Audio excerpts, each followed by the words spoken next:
और ब्रेक के बाद हमें एसिल की मदर ने ज्वाइन करना था, लेकिन ऑफ कोर्स उनका गम इतना बड़ा है और समहाउ अभी भी लोग जो हैं वो एसिल की बजाय ये कि क्योंकि एक माँ है जो कि ग्रीफ में है उसको उसका गम कम करें। यहाँ पे लोग अभी भी एसिल की मदर को कसूरवार ठहरा रहे हैं and may be this is one of the reason कि एसिल की मदर जिनकी वजह से हमने आज के दिन ये शो रखा उनसे हमारा रब्ता नहीं हो पा रहा और वो शायद अभी रेडी नहीं है कि वो आगे लोगों को फेस कर सकें। सो हमारी दुआ है कि अल्लाह पाक उनकी तकलीफ़ को, उनके दर्द को, उनके गम को कम करे और जिस गम से वो गुजर रही है ना, कोई और माँ ऐसे गम से ना गुजरे। मैं सबसे पहले तो ये भी ज़रा आप पूछना चाहती हूँ कि हमारे यहाँ जब भी किसी के साथ कोई ज़्यादती होती है, लड़कियों को छेड़ा जाता है या रेप की केसेस होते हैं, जैसे हमारे पास एक लाहौर में जो मोटरवे का जो रेप केस था, उसमें बोला क्या ज़रूरत थी कि रात के इस पहर आप गाड़ी लेके जाओ, पहले पेट्रोल चेक कर लेती। मतलब हम विक्टिम ब्लेमिंग, विक्टिम शेमिंग बहुत ज़्यादा करते हैं और सबसे ज़्यादा जो कहते हैं हम उनके कपड़ों को कसूरवार ठहराते हैं कि जी उसने ऐसे कपड़े पहने होंगे, देखा उसने सेपरेट बटन लिया होगा। लेकिन कराची की गलियों में आपने वीडियो से देखी हुई खातून जो बाहिजाब है, मुंह भी कवर किया हुआ है, कैसे बाइक पे गुजरता हुआ शख्स जो है खुद को अपने आप को बुरहना कर लेता है खातून को देख के, तो वो तो सोच नंगी है ना, इससे कपड़ों को तो कोई ताल्लुक नहीं है। और ये 1.5 माह की बच्ची, कभी कोई कपड़ों का कसूर हो सकता है? ये बताएं मुझे। देखिए, ये वही वाली बात आ रही है कि हमारी जो मेंटालिटी, जिस तरीके से हम सोच रख रहे हैं, वो सोच में हम किस तरीके से तब्दीली लेकर आए। पहली बात, हमारे ही घरों में हम खुद विक्टिम ब्लेमिंग स्टार्ट करते हैं। हम घरों में बच्चों को शेम कर रहे होते हैं, चुप कर जाओ, चुप कर जाओ, चुप कर जाओ। अब यहीं से केसेस स्टार्ट होते हैं कि जब छोटा बच्चा किसी को सलाम नहीं कर रहा, अंकल आंटी आए हुए हैं, तो वो सबसे पहले उनको फोर्स किया जाता है कि आप जाएं, उनको हग करें, उनको गले से मिलें। तो क्यों हम फोर्स कर रहे हैं? पहली बात तो ये है, हमने सेफ्टी इन्वायरमेंट अपने बच्चों के लिए कहाँ क्रिएट की हुई है। पहली बात आती है सेफ्टी, उसके बाद फिर चीज़ आती है कि हम इस चीज़ को अकाउंटेबिलिटी के साथ कोई चीज़ को हैंडल करें। अगर कोई बच्चा कोई भी इंसिडेंट से गुजरता है, जैसे अभी इतने सारे जो केसेस आए हैं, कोई बच्चा नहीं बात कर पा रहा, वो अपने घर में नहीं बात कर पा रहे। क्यों नहीं कर पा रहे? इसलिए कि प्रॉब्ली कहीं ना कहीं वो सेफ नहीं फील कर रहे। अच्छा, जब बच्चे को ऐसे क्यों लगता है, बच्चे को ऐसे क्यों लगता है कि अगर बच्चे को किसी ने बैड टच कर लिया तो बच्चे का कसूर है, हम और बच्चा उस गिल्ट में ज्यादा चला जाता है।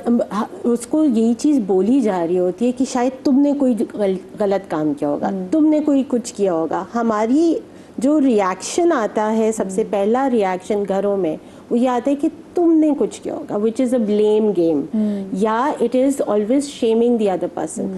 बात यहाँ पे आती है, बच्चे को हमने किस तरीके से समझाना है कि पहले तो बच्चे को पता होना चाहिए। आप बच्चों से जब बात करेंगे, उनको चीज़ें समझाएंगे कि गुड टच क्या होता है, बैड टच क्या होता है, यही चीज़ें स्कूल्स में सिखानी चाहिए। ये बातें जब तक ओपन कॉन्वर्सेशन होकर स्कूल्स में, कम्युनिटीज़ नहीं इनके लिए डेवलप होंगी, तो बच्चों को कहाँ से पता चलेगा? खुद बच्चे खुद एक्सप्लोर कर रहे होते हैं जब वो 3 साल के होते हैं, 4 साल के होते हैं। तो बच्चों को बताना बहुत ज़रूरी है कि उनके अपने प्राइवेट पार्ट्स क्या हैं। और देखिए भाई, जिस सोसाइटी में हम रहते हैं यहाँ पे तो नेक्रोफिलिया भी, अब देखिए हम कपड़ों पे बात कर रहे होते हैं कि जी किसने क्या कपड़े पहने हुए थे। जब आप किसी को कब्र में दफना देते हैं तो जो मुर्दा है उसने क्या पहना हुआ है? कफन पहना हुआ है। और कब्र भी देख लें, कफन भी देख लें और आपको पता चल जाता है कि बस यही है, बस आप अपने रब की तरफ चले गए। लोगों में इतना खौफ नहीं है। यहाँ पे तो कब्रों की भी बेहुरमती जो है वो होती है और कब्रों से भी निकाल के ऐसे केसेस हैं। पापोश के कब्रिस्तान का आपको वाक़या याद है? वो कितना पुराने साल का वाक़या, लेकिन आज भी उसकी एक चीज़, एक माइन्यूट डिटेल जो है वो मेरे दिमाग में मौजूद है। क्यों? क्योंकि उस वाक़या ने अंदर खौफ पैदा कर दिया था। बहुत सारी जगहों पे आपको पता है, लोग कब्रिस्तान में जब अपनी औरतें दफनाते हैं, बहुत सारे गांव देहातों में, तो वहाँ पर ये ड्यूटी होती है कि कोई ना कोई पहरा दे उसका, उस कब्र का पहरा दे। तो आप सोचें कि हम किस मुआशरे में रह रहे हैं कि जहाँ पर अगर ये खौफ का आलम है कि सिर्फ औरत जब तक जिंदा है तब तक आपको ने उसकी इज्जत की हिफाजत नहीं करनी, जब वो मर गई है, वो कब्र में मौजूद है, आपको तब भी उसकी इज्जत की हिफाजत करनी है। मुझे ये बताएं, हम देखिए हमारे अंदर गुस्सा बहुत है। जब हमने इस बच्चे को देखा, जो ईसल का जो बच्चा था, वो 15, 17, 16, मैं उस बच्चे की आंखों में जो हल्के देख रही हूँ, उसको देख के लग रहा था वो एक मुझे एडिक्ट भी लग रहा था। जी, मैं बल्कि आपको बताती हूँ, इसकी ऑसिफिकेशन रिपोर्ट जो पुलिस ने फाइल की है, वो कह रहे हैं कि ये 17 और 18 के बीच का है। सो प्रिज्यूमेबली मैं इसको लेके चलती हूँ कि 18 साल का है। आप उस बच्चे को देखिए, उसने अपना एडमिशन किया है, ऑन वीडियो वो पूरा रिकॉर्ड किया है, उसने एक एक डिटेल बताई है कि क्या क्या हुआ है। आप ऑब्जर्व करें उसके फेस को, he has huge dark circles. सही है। हमारे यहाँ ड्रग एडिक्शन भी एक बहुत कॉमन चीज़ हो गई, लेकिन हम चूंकि मेरा तो वास्ता अब डे इन डे आउट पढ़ रहा होता है, तो ये मुझे वहीं से ना सिग्नल नज़र आ रहा होता है। अस्मा सेड कि एक्सप्लोरेशन की वो जो एक टेंडेंसी है वो ह्यूमन नेचर है। 3 साल 4 साल, we come from the same school, हमें मालूम है from the very beginning of our schools we were being taught at the convent, convent of Jesus and Mary, we both come from the same school. So हमें तो बहुत prep 1 prep 2 से good touch bad touch, हमारी जो sisters और mother's जो हमें पढ़ा रही होती थी, नन्स पढ़ाती थी, हमें इनकलकेट कर दिया जाता था। ठीक है, हमारा देवर प्रिंसिपल्स, देवर एडमिनिस्ट्रेटर्स, बट हमारा उनके साथ भी वो दोस्ती थी कि अगर खुदा ना खास्ता हमारे घर में भी कोई इशू होगा, we could walk in right there and we could explain कि ऐसा ऐसा मसला हो रहा है। बाकी उनका मसला है, वो उसको किस तरह हल करेंगे, हमारे पेरेंट्स को बुलाएंगे, क्या करेंगे, लेकिन we did हमारा।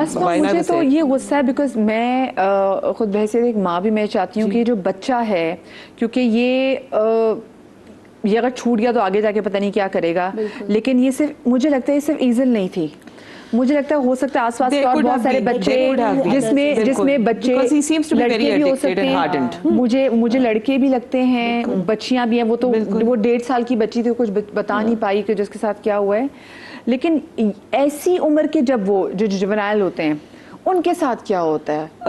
देखिए, जुवेनाइल तो अब वो रहा नहीं है, क्योंकि उसको बच्चा जेल में भेजा ही नहीं गया है, उसको तो अब बड़ों की जेल में भेज दिया गया। ठीक है, क्लैरिफाई हो गया कि 18 साल से प्लस है, उसको अब जेल कस्टडी में भी बड़ों की जेल में भेजा गया है। अब आगे क्या होना है, देखिए पाकिस्तान पीनल कोड 375 में रेप को डिफाइन करता है, 376 में उसकी सजाएं हैं।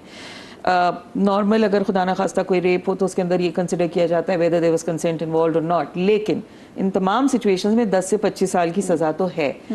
अब किसी माजूर के साथ हो या किसी बच्चे के साथ हो, वहां सजाए मौत है। ठीक है, सो ट्रायल चलेगा, और इसमें ट्रायल के अंदर मैंडेटरी है कि 3 महीने के अंदर ट्रायल रैप अप हो। मैं नहीं समझती कि इतनी जल्दी हो पाएगा, क्योंकि कोर्ट्स भी ओवरलोडेड होते हैं विद वर्क। अक्सर बेशतर कभी ऐसा हो जाता है कि कोई स्ट्राइक हो गई या जेल कस्टडी नहीं आई, वो जो मॉडल अदालतें थी उनकी वजह से थोड़ा सा वो कुछ रिलीफ नहीं। देखिए 3 महीने तो मुझे फिर भी लगता है जरा सा अनरियलिस्टिक है। मे भी अगर बहुत स्पीड से भी काम किया जाए तो साल तो लग जाएगा, साल, जिसमें कि ये बच्चा जेल कस्टडी से आता रहेगा जाता रहेगा। अब मैं आपको बताऊं जेलों के अंदर के भी हालात, ऑल्दो के काम बहुत हो रहा है प्रिजन वेलफेयर के ऊपर, लेकिन एक इस उम्र का बच्चा जब जेल जाएगा, आप यकीन कर लें वो इससे भी ज़्यादा हार्डेंड क्रिमिनल बनेगा। ठीक है, जेलों में भी इस तरह के माहौल के अंदर, और अभी ये वहाँ जेल जब जाएगा तो इस पे जो गुजरनी है ना, एक्चुअल तो इसकी सजा ये होगी। अभी तो इसको वहाँ जब लोगों को भी पता चलेगा कि इसने किया क्या है वहाँ पे, कि इसने इतनी बच्ची का रेप करके इतने बच्चे को मारा है। बिल्कुल, तो यू कैन नॉट प्रिडिक्ट कि आगे क्या होता है, कि मगर इसकी अच्छी खासी सजा बन जाएगी, इसकी सही की दुर्गत बननी है। लेकिन सजाए मौत तक तो अभी पहुंचेगा। अगर 376 में तो अगर बच्चे के साथ या किसी माजूर इंसान के साथ खुदा ना खास्ता इस तरह की कोई हरकत की जाए तो उसकी तो सीधी सीधी सजाए मौत है, उसमें तो गुंजाइश ही नहीं है। हमने इतने ऐसे प्रेडेटर्स देखे, हमने कितनों की सजाए मौत देखी होगी, वहाँ से इमरान, वो बड़ी मुश्किल से लोगों ने इसको बोला कि इमरान के बारे में लोगों ने बोला कि इसको तो आप सबके सामने फांसी दें, क्योंकि कुछ चीज़ों में ऐसा होता है फिर लोग कहते हैं जी अगर आप सबके सामने फांसी देने की बात करेंगे तो जी उसमें होगा कि आप लोगों को यूज टू कर देंगे इस वायलेंस की, तो वो भी ह्यूमन राइट्स के खिलाफ है। लेकिन होना क्या चाहिए अगर हम बात करें कि कोई चीज़ हम ये भी ना बोले कि ह्यूमन राइट्स के खिलाफ हो जाए? देखिए, हम यहाँ पर एक तो जिस तरह के केसेस बैक टू बैक आ रहे हैं, तो हम जब लोगों को समझ नहीं आता ना कि हल क्या होना चाहिए, तो वो कहते हैं कि चौराहे पे खड़े होकर फांसियाँ देना ही शायद हल हो। मगर जैसा कि मैं एक ट्रेनर हूँ, हम एजुकेट करते हैं लोगों को, और एजुकेशन ओवरनाइट नहीं होती है, अवेयरनेस ओवरनाइट नहीं होती है। This is a slowly gradually strategical process. तो इस प्रोसेस के हवाले से हम देख रहे हैं कि हुकूमत के जो इदारे रिस्पॉन्सिबल हैं, लाइक ह्यूमन राइट्स के हवाले से है, औरतों के बच्चों के हवाले से कमीशंस बनी हुई हैं, हम देख रहे हैं उनके जो एफर्ट्स हैं वो रिसर्च बेस्ड वो स्पेसिफिकली जो रिक्वायर्ड है ग्राउंड पे सिचुएशन उसके मुताबिक हमें नहीं नज़र आ रहे हैं। हमें लग रहा है कि बस एक खाना पूरी टाइप हो रही है, कुछ इवेंट्स करा दिए, कुछ रिपोर्ट्स छपवा दी, कुछ लोगों को बुला दिया, कुछ फंड्स देके कुछ ऑर्गेनाइजेशंस को ट्रेनिंग और इन चीज़ों के अंदर इंगेज कर दिया एंड हो गया हमारा काम। नो, एजुकेशन और अवेयरनेस ऐसी होनी चाहिए कि घर घर, गली, मोहल्ले, द लोकल गवर्नमेंट और द कम्युनिटी, एक एक बंदा इन्वॉल्व हो। यानी कोई भी चैनल हमसे छूटना नहीं चाहिए। सिर्फ रेडियो, सिर्फ टीवी, सिर्फ एक चैनल नहीं, हर चैनल, मीडियम पे। अच्छा, कॉलर हमारे साथ मौजूद है मोहम्मद सलीम। अस्सलाम वालेकुम जी। अस्सलाम वालेकुम। जी वालेकुम सलाम सलीम साहब।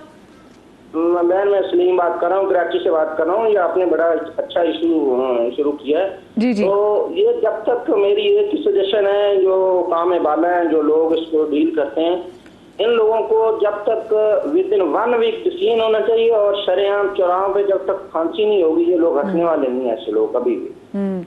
बिल्कुल आप सही बात कर रहे हैं, क्योंकि हम भी यही चाह रहे हैं। वो तो स्टेट पर है, स्टेट क्या सजा देता है, लेकिन होना तो यही चाहिए कि फिल फॉर सजा देनी चाहिए, क्योंकि जितना आप लंबा करते हैं ना बाकियों को छूट मिलती है। नूर मुकद्दम के केस में अगर फांसी दे दी जाती ना, लेकिन मसला ये है कि वो एक बासर एक खानदान है और बाकी पूरी मुल्क की आवाम देख रही है कि देखते क्या है। और जब तक मुल्क देख रहे होते हैं, एक हिना जावेद का केस हमारे सामने फिर सामने आ जाता है। और आपने देखा कि किस तरीके से वो लड़की, जो कि एक ब्राइट लड़की थी, जो कि काम करती थी, लेकिन किस तरीके से उसको बेईमाना तशद्दुद करके उसको कत्ल किया गया हमने देखा। और किसने मारा? मियाँ ने मारा, एक एलिजिडली। एक छोटी सी ब्रेक लेते, ब्रेक के बाद हाजिर होते, कहीं मजा आएगा।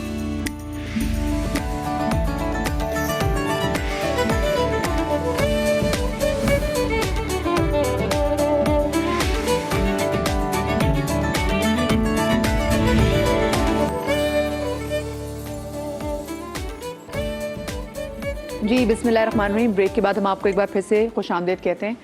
2 चीज़ें मैं ज़रूर पूछना चाहूँगी। एक वो कि बच्चा अगर मैं भी, बहुत सारी माएँ अपने बच्चों को घर या किसी हेल्प के पास छोड़ के आती हैं, तो और खुदा न खास्ता वो पहले तो आपको बच्चों पे बिल्कुल घर में कैमरास लगे होने चाहिए। अगर आप निकल रही बाहर तो मेक श्योर कि आपके बच्चे के ना कहीं महफूज है आपका बच्चा।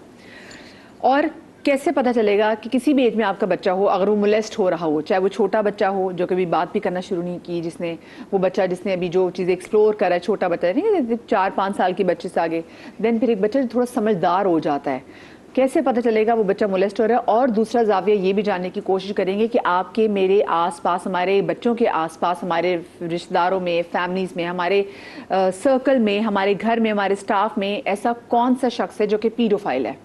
और हमें पता कैसे चलेगा कि इस शख्स से हमें अपने बच्चे को, और ना सिर्फ अपने बच्चे को बल्कि सोसाइटी के बच्चों को भी महफूज कैसे रखना है, यानी कि उसके भी गले में उन्हें फंदा कैसे डालना है, पट्टा कैसे डालना है। मेरे को कुत्ते के ना, वो कुत्ता तो फिर बेचारा वफादार होता है, उसमें भी तमीज़ है कि किस पे भौंकना है, किस पे नहीं भौंकना। लेकिन ऐसे लोग जिनमें कोई तमीज़ नहीं होती, उन पर पट्टा कैसे डालना है, उस हवाले से बात भी करेंगे। थोड़ा सा लंबा हो गया बात, लेकिन आपको समझाने के लिए ज़रूरी था। पहली बात, विक्टिम का पता कैसे चलेगा बच्चा मोलेस्ट हो रहा है? तो पहली बात, जैसे हमने सेफ्टी की बात की थी, जब बच्चा सेफ़ नहीं फील कर रहा होता तो उसका सबसे पहला जो साइन आता है वो परेशानी शक्ल पर आना स्टार्ट होती है। बच्चे खाना पीना छोड़ देते हैं, सोने में उनकी बहुत ज़्यादा नींद खराब होना स्टार्ट होती है। स्टार्ट फ्रॉम मैं ईज़ल की एज से शुरू करूं, क्योंकि देखिए कि पहली दफ़ा तो ऐसा नहीं था। हाँ। अब बच्चे अब इतने छोटे बच्चे, ऑब्वियसली चीज़ है, वो बता नहीं पाते, लेकिन कहीं ना कहीं उनको तकलीफ ज़रूर हो रही होगी, वो रो रहे होंगे, इरिटेशन उनको फील हो रही होगी, बुखार हो रहा होगा उनको। अननेसेसरी बच्चों को बुखार होना एक सिम्टम है कि कहीं ना कहीं बच्चे को तकलीफ़ हो रही है और वो अंदर कहीं कोई डर अपने बिठा कर रखा हुआ है। बच्चों को फिज़िकली आप देखें, चेक करवाते रहें। आपने बच्चों को खुद अपने देखना है, उनसे बात करनी है कि उनके साथ हो क्या रहा है, आज पूरा दिन आपने क्या किया, क्या नहीं किया। एक और सिम्टम होता है जो बिल्कुल छोटे बच्चों के लिए ये होता है कि बेड वेटिंग की एक कॉन्सेप्ट है कि वो इस तरीके की उनकी आदतें घर में होना स्टार्ट हो जाती हैं। डर और खौफ जब अंदर बैठ जाता है, एक इंसान की बॉडी में बैठ जाता है, बड़ों के लिए हम कहते हैं ट्रॉमा, तो बिल्कुल, वो बिल्कुल। छोटे से बच्चे के लिए आप सोचें, वो इजहार नहीं कर सकता। जब वो इजहार नहीं कर सकता तो वो इसी तरीके से फिर बताता है।